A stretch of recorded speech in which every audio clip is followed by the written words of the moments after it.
Quiere decir que ese es un punto decisivo, que cuando comencemos la intercesión, dentro de un ratito que terminamos el estudio, y caiga el poder de Dios, que comencemos a interceder, usted comienza a gemir y a llorar y en su mente, pero esperando las lenguas porque está esperando el bautismo del Espíritu Santo. Cuando siente la bendición del Señor, esté alerta que va a sentir algo raro para hablarlo. Háblenlo, mire, como relámpago, no titubee un segundo. Que cuando lance ese primer vocablo raro que usted no entiende, va a tomar dominio del Espíritu de Dios y va a seguir en lengua, mire, que no va a parar en buen rato. Y no pare tampoco, siga. Aunque se canse, siga. No las impida, siga las lenguas y sigue las lenguas hasta que tome un dominio total sobre usted, la manifestación. Según las personas van hablando en lengua en los periodos de oración, llega un momento que prácticamente uno está en el pensamiento, habla en lengua a veces. Porque la unción va aumentando y aumentando y tomando tal dominio que todo eso se vuelve tan natural como respirar. Sea bendito el nombre de Jesucristo. Y usted se edifica en todo tiempo. Pero cuando usted está recibiendo la experiencia, está alerta, muy en comunión con Dios, para no fallar en apropiarse de esa bendición hoy. He aquí ahora tiempo aceptable. He aquí ahora el día de salud. Este es el momento de Dios para llenarlo usted del Espíritu y que usted reciba las lenguas y vaya sacando tiempo para orar para que cada día la manifestación sea más abundante y más profunda. Gloria al nombre de Jesucristo. Mi alma te alaba, Jesús. Entrando entonces en los gemidos, dice que el apóstol dice que el Espíritu Santo intercedería por nosotros con gemidos indecibles. Dice que es lo mismo que las lenguas. Él nos inspira a gemir. Usted es el que va a abrir la boca y va a gemir. Nos inspira lengua, le da las lenguas, y cuando usted siente las lenguas, usted abre la boca y las habla. Él le inspira a nuestro espíritu. Por eso es oración en el espíritu. Viene del Espíritu Santo a nuestro espíritu. Y nuestro espíritu usa lo único que tiene, este cuerpo, para que abra la boca y gima. Hablando ahora específicamente de los gemidos. En las lenguas dijimos claro que el que habla en lengua se edifica a sí mismo y habla en el espíritu misterios con Dios. Y en los gemidos, ¿qué es lo que hay? Vamos fijando con cuidado. En Gálatas capítulo 4, verso 19. Gálatas 4, 19.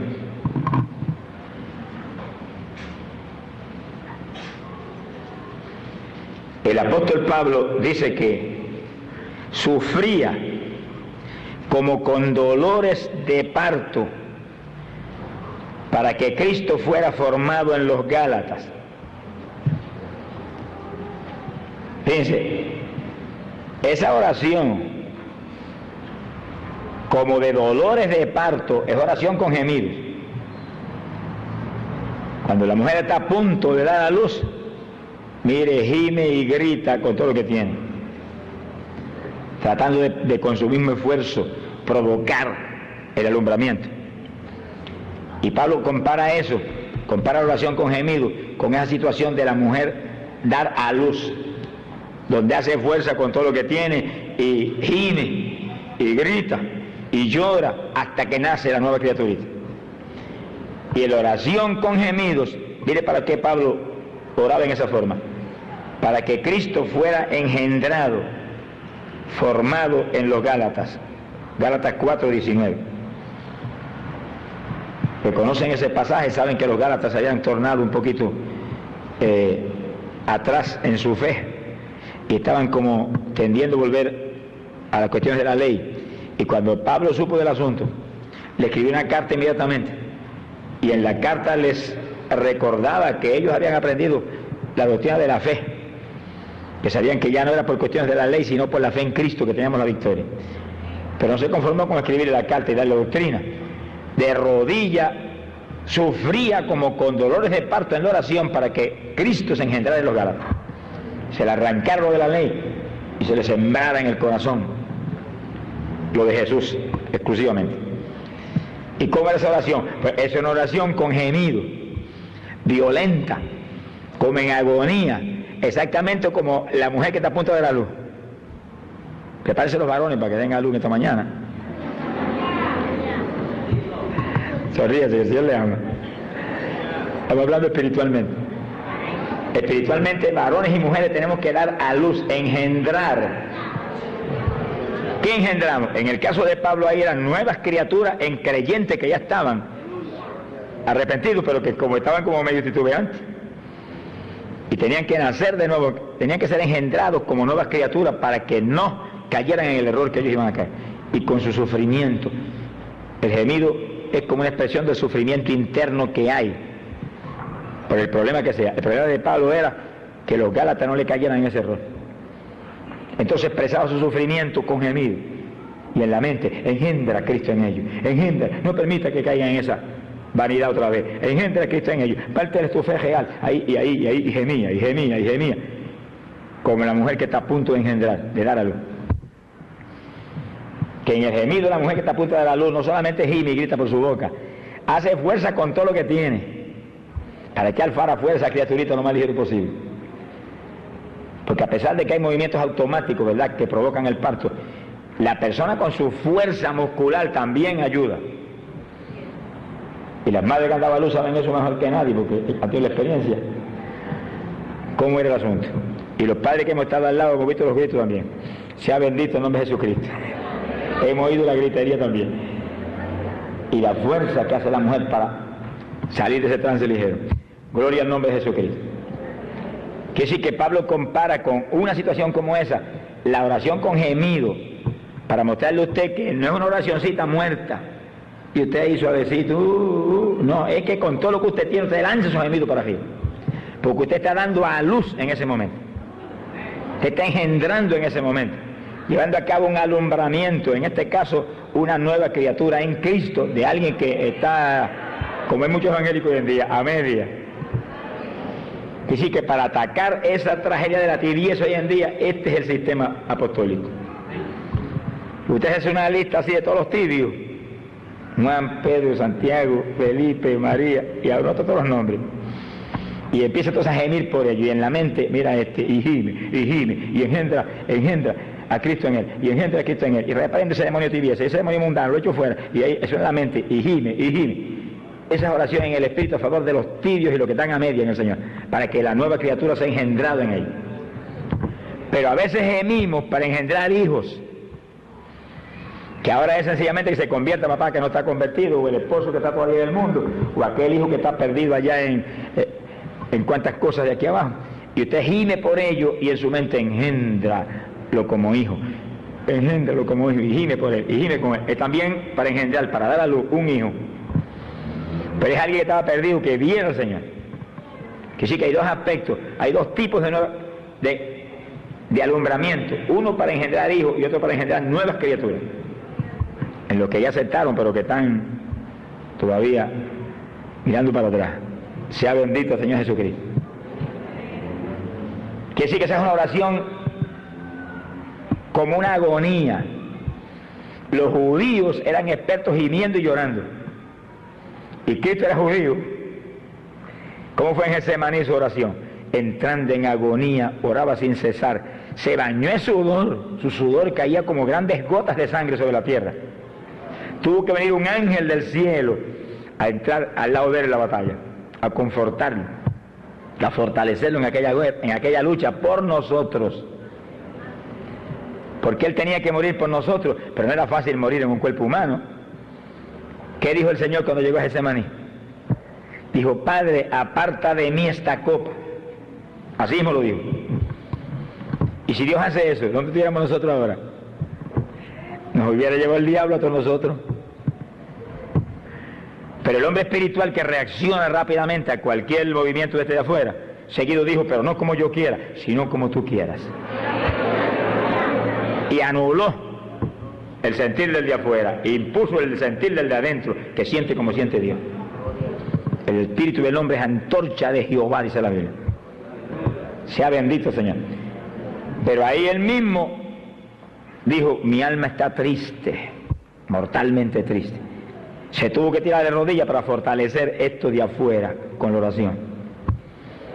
Y a los discípulos le dijo, orad para que no caigáis en tentación. Se tiró de rodillas y ahí comenzó esa oración de agonía, bañado de sudor al aire libre. Mire qué clase de oración. Eso es oración en el Espíritu. Una guerra violenta para hacer pedazos las obras del diablo y tomar dominio de la carne y poder vencer y hacer la voluntad de Dios. Y ahí estuvo en esa guerra con un ángel ayudándole. Pidámosle a Dios, no le pida a los ángeles, pero pídale a Dios que le dé ángeles que lo ayuden. Al ángel le puede pedir, el ángel se queda al lado suyo tan tranquilo como si usted no hubiera hablado. Ellos no reciben órdenes de nadie nada más que de Dios. Así que no le pida al ángel, va a perder el tiempo.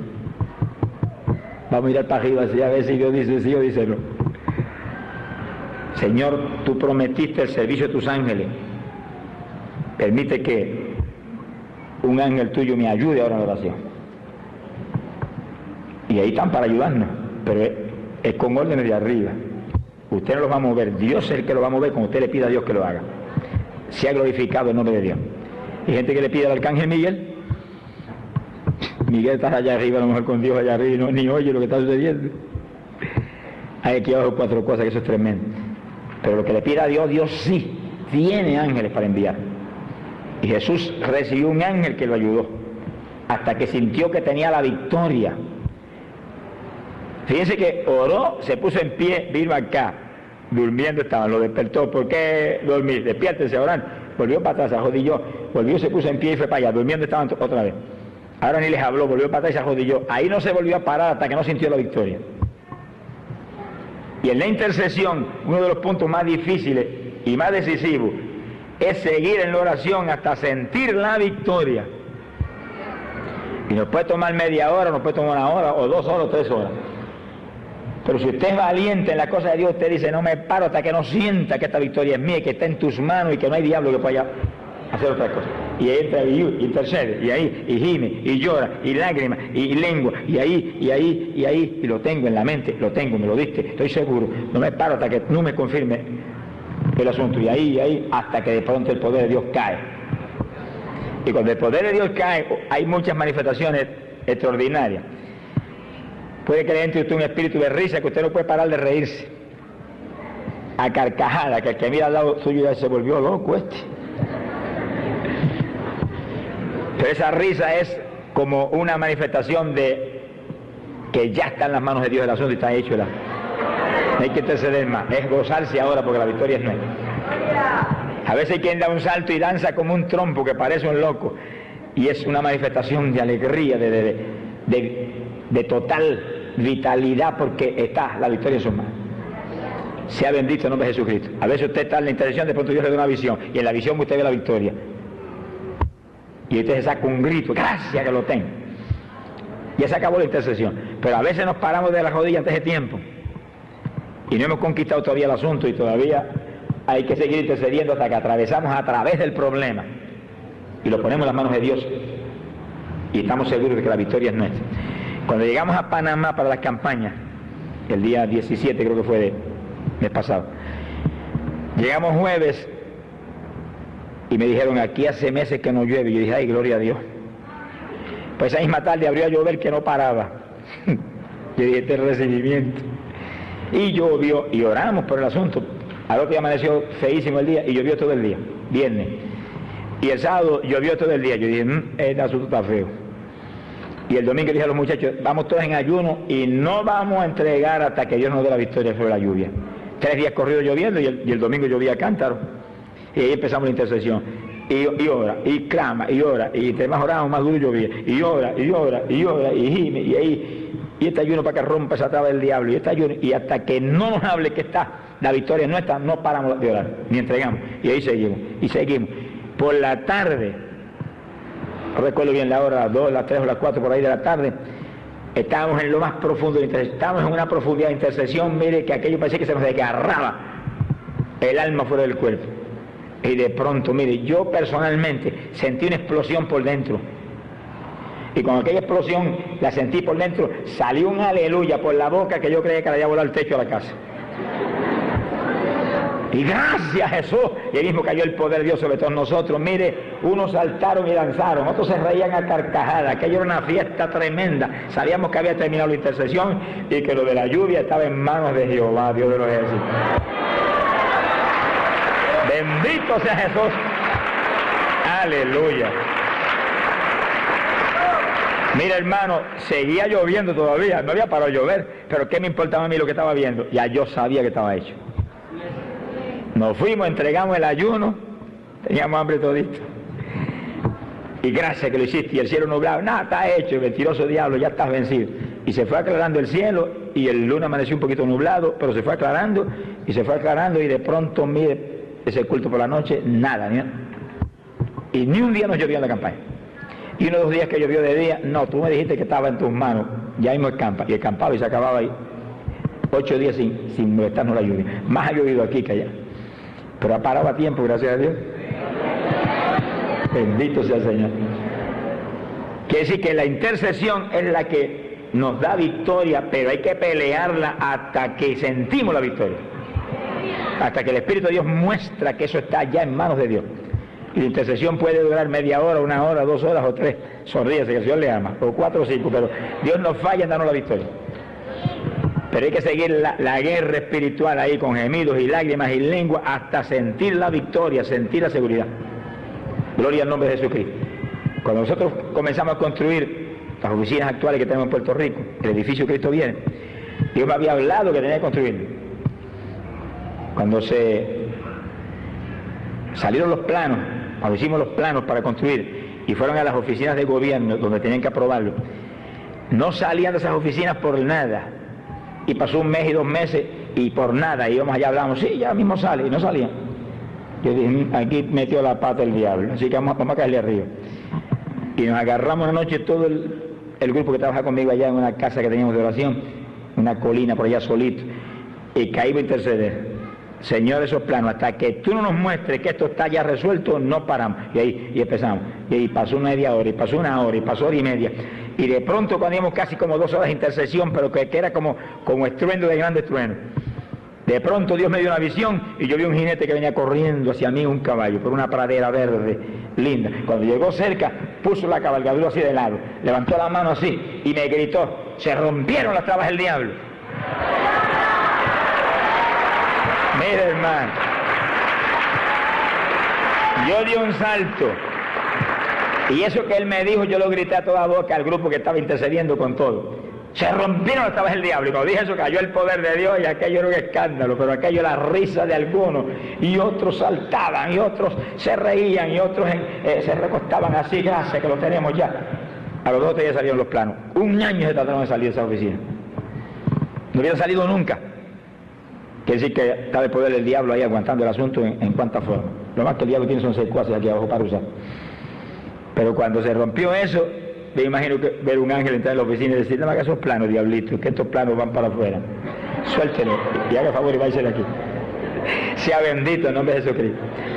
Y decir que hay que conquistar las victorias y la Iglesia Apostólica sabía cómo hacerlo. Pero eso está escrito para nosotros. Bendito sea el Señor Jesús. Quiere decir que no es fácil, a esta carne no le gusta. Se va a cansar, te va a decir, no me cansé, no voy más. Y tú tienes que decirle, ahora es que vamos empezando. Adelante, perezosa, alabado sea Dios. Y tiene que forzarla, tiene que empujarla. Pablo decía que dominaba la carne, la dominaba, la esclavizaba. Decía, no sea que yo predicando vaya a quedar descualificado. Él sabía que la carne, si él no la obligaba, no le iba a permitir alcanzar la victoria gigante que Dios tenía para él. Y en la oración le va a pasar eso, porque la oración en el Espíritu es una batalla. Eso no es la oracioncita que algunos hacen con la cabeza metida bajo una almohada, más muertos que vivos, no se sabe si están abajo o están arriba, dónde están, y no se oye ni un suspiro. Eso no es, la oración en el Espíritu es una guerra de gemidos y de lágrimas y lengua y ahí, y con el puño y con el cuerpo, y se bañó sudor Jesús en Getsemaní, imagínense. Y así es el asunto, hasta que usted siente la victoria. Gloria al nombre de Jesucristo. Estamos terminando. Había un evangelista en los Estados Unidos que le llamaban el apóstol de la fe. Él no es de este siglo, él fue del siglo pasado. De apellido Wigglesworth. Era un hombre de oración y de una fe inquebrantable. Y él decía en esta forma, decía, a veces comienzo a orar por mí mismo sin ninguna unción especial. Dice, pero siempre, aunque comience en lo natural, siempre termino en el espíritu. Hay evangélicos que le dicen a usted, es que yo no siento orar. Pues tiene que orar sin sentirlo. Seguro la carne no lo va a sentir nunca, no va a orar nunca entonces. Usted tiene que doblar las rodillas y comenzar a orar. Y no siente, pero usted ora. Y sigue ahí, y gracias que me estás ayudando. Y tú dijiste que tú intercederías por mí con gemido. Y abre la boca y gime. Y parece que está en lo natural, como que no siente unción ninguna, pero usted lo hace. Y de pronto entra el Espíritu y ahí usted siente la unción. Pero usted no se puede parar, usted tiene que creerlo sin verlo, creerlo sin sentirlo, hasta que entre en el Espíritu. Usted se tiene que forzar a meterse en la bendición. Se ha glorificado el nombre de Dios. Ahora, para terminar, fíjense que hay un pasaje, lo leen con mucho más detenimiento luego en su casa, profeta Ezequiel capítulo 22, verso 30 en adelante, que le muestra a usted el poder tremendo de la intercesión. Por eso fue que Cristo dijo que todo es posible para el que cree. Y dijo que la oración del justo, orando eficazmente, puede mucho.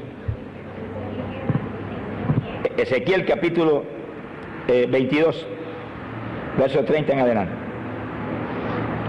Había una situación en Israel, aquellos días cuando los hijos de Israel se rebelaban contra Dios, se ponían indiferentes, caían en idolatría, cuántas cosas, y Dios decretó juicio. Pero antes de que el juicio cayera, el profeta dice que Dios buscó un hombre que se parara en la brecha y levantara el vallado para que él no derramare el juicio sobre los hijos de Israel. Bendito el nombre de Jesús. Fíjense en esos términos. Buscó hombre, uno solo que se hubiera metido con Dios a la profundidad necesaria, hubiera impedido el juicio. Un hombre que se metiera en ayuno y comenzara a interceder hasta que Dios quitara el juicio. Y dice que se parara en la brecha. Una brecha es un hueco. Levantar el vallado. Vallado es una verja, una cerca. Fíjense que hay un cerco alrededor de nosotros cuando estamos en la perfecta voluntad de Dios. Aquel hombre llamado Job, cuando el diablo subió arriba, le dijo a Dios, tiene un cerco alrededor del que no hay quien entre. Con razón te alaba tanto y te ama tanto. Y provocó una prueba. Y el Señor dijo, pues vete y tócale la carne para que tú veas que me siga alabando igualmente. Que sí que el cerco quedó roto, pero no fue por pecado de Job, sino porque hubo una prueba que Dios le permitió a Satanás para avergonzar al diablo a través de su siervo. Entonces por esa brecha se metió el diablo, le quemó las propiedades, le puso una sarna, aquello fue terrible, pero Job se paró firme ahí, siguió resistiendo y resistiendo, y en una ocasión dijo que de matar es esperaré en ti, siguió para adelante, hasta que Dios descendió y le dio la victoria. Sea bendito Señor, y le dio al doble de lo que había robado al diablo. Pero a veces no es una prueba, es pecado, desobediencia, idolatría, lo que había en el pueblo de Israel en esos días. El cerco se había roto, la brecha estaba abierta para que el juicio pasara y acabara con el pueblo. Pero él buscó un hombre que se parara en la brecha, se parara ahí mismo por donde el juicio iba a pasar, y levantara el vallado, volviera a poner el cerco en su lugar. ¿Cómo se puede conseguir eso? Pues un intercesor que se mete en ayuno y se para ahí en la brecha y dice, aquí estoy, si el juicio cae, el primero que muero soy yo. Y mira cara a cara a Dios. Y Dios ve a alguien como Moisés, como Jeremías, que eran tan fieles, y se aguanta. Sea bendito Señor Jesucristo. Y sigue ahí el hombre llorando y gimiendo y ayuno y ahí, y no como ni bebo hasta que tú no levantes el juicio sobre ellos y los perdones. Llega un momento en que Dios no le queda más remedio que perdonarlo por causa de ese intercesor. Que sí, que ese es el poder de la intercesión. Puede impedir juicios, impedir muerte, impedir enfermedades, cualquier cosa del diablo la puede impedir un intercesor. Uno solo, imagínense si son 10 o 12 o 20 o 30 o 100 o 200, ¿cómo es el asunto? Cuando la Segunda Guerra Mundial había una universidad cristiana en Inglaterra que suspendió todas las clases y lo único que hacían era interceder. Y el presidente de la universidad era uno de los intercesores más grandes que jamás ha existido. El apellido Howard, un inglés. Dios le llamó interceder. Y él puso a todos los estudiantes, porque les enseñaban sobre la intercesión, todos, y gemían y lloraban el día entero para que Dios le diera la victoria contra el Hitler, aquel diabólico y todas esas cosas. Que sí que uno ve cómo terminó la Segunda Guerra Mundial en victoria para los aliados, pero lo que uno ve eran esos miles que habían con las rodillas dobladas, llorando y gimiendo y en ayuno días y días y días. Y cuando las batallas decisivas venían, ellos no se movían de ahí, de nada más que gemidos y lágrimas. Y de pronto la noticia de la victoria. Se ha glorificado el nombre de Dios. Que sí que la intercesión lo puede todo. Y nosotros tenemos que entrar en la vida de intercesión si queremos victorias gigantes. Para nosotros, nuestra iglesia, nuestro pastor y todo lo que envuelve nuestra vida espiritual. Eso incluye lenguas, gemidos y lágrimas. Las lenguas que recibe hoy, sonríese que el Señor le ama. Solo crea. Y usted se puede provocar a lágrimas sencillamente pensando en la tragedia de la humanidad y los muchos que se traga el infierno día a día, que no tienen oportunidad jamás de pensar eso nada más y ver usted cayendo en el fuego, se le salen las lágrimas a usted. Mi alma te alaba, Jesús. Los gemidos, usted abre la boca y gime. Los judíos lo hacían sin tener el espíritu el día entero, estaban a veces en ayuno, llorando y gimiendo, y cambiaban todas las situaciones. Todo cambiaba, Dios no resistía ese tratamiento y se movía seguido a favor de ellos. Terminamos ahora. Había un pastor que tenía una iglesia enorme y llena, contento con la victoria que Dios estaba dando, pero dice que tuvo una experiencia tremenda y en la experiencia Dios se lo llevó arriba al cielo. Y cuando el pastor en la visión abrió los ojos y miró, estaba arriba en el reino de los cielos y el Señor estaba al lado de él y lo miraba y se sonreía con él. Él dice, pero cuando miré para el lado, el conserje de la iglesia estaba al lado mío también. Se llevó arriba al pastor y al conserje, los dos. Y el Señor le dijo, estoy tan contento de verlos acá arriba que antes de mandarlos para abajo otra vez, le voy a enseñar el salón de las coronas, y las coronas de ustedes específicas. Lo movió al salón. El pastor dice, había tantas coronas que no se podían ni contar, era aquello una belleza increíble. Y el Señor agarró dos, una grandísima, preciosa, y una más pequeña, pero bien linda también, y le puso la más pequeña en la cabeza al pastor y la más grande en la cabeza al consejero. Y el pastor se puso muy serio. Miró al Señor y le dijo, aquí parece que hay una equivocación. Y el Señor se sonrió con él, con aquel amor, y le dije, no, mi siervo, no, aquí nunca nos equivocamos, lo que se equivocan son ustedes allá abajo. Aleluya.